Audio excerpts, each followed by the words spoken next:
Mendoj që shumë shpejt do të shikojmë summitin e NATO-s në datë 24-25 qershor në Hag, dhe mendoj që çështja më e madhe e diskutimit do të jetë pikërisht ndryshimi apo rritja e shpenzimeve për buxhetin e mbrojtjes dhe të sigurisë. Ai kalimi tashmë që është deri diku është pranuar në ministerialin e fundit të ministrave të mbrojtjes, ku 3.5% do të jetë për këtë shpenzimet në armatim, në kapacitete pajisje, dhe 1.5% do të jetë për infrastrukturë dhe logjistik.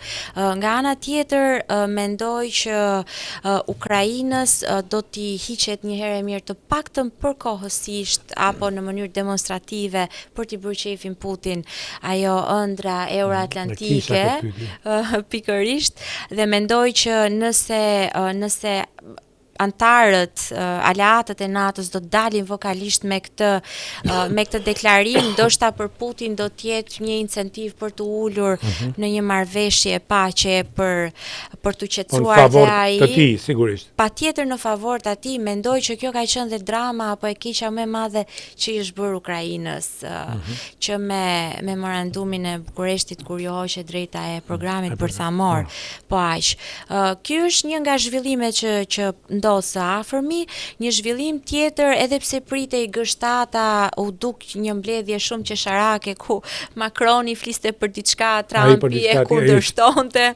Skandal. Me thënë, pa një mbledhje patetike, Trumpi iku e la fare.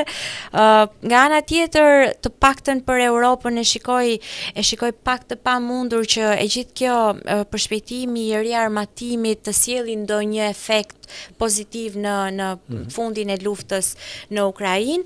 Për sa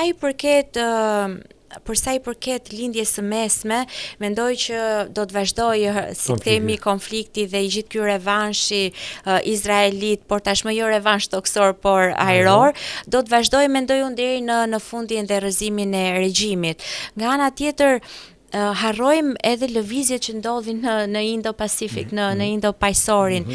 Kemi një Australi që me sa duket po përpiqet që të përshpejtoj ndoshta programin e saj që mund të vi befas, programi i saj bërthamor, ku kemi ju duhet ta keni dëgjuar edhe këtë marrëveshjen apo aleancën e famshme AUKUS, Amerikë, Britani, Australi, Zelanda, ku e gjithë përpjekja është për të fuqizuar Australinë dhe Zelandën, dhe mendoj që lufta më e madhe do të jetë ajo ekonomike, do të vazhdojnë tarifat patjetër me Kinën,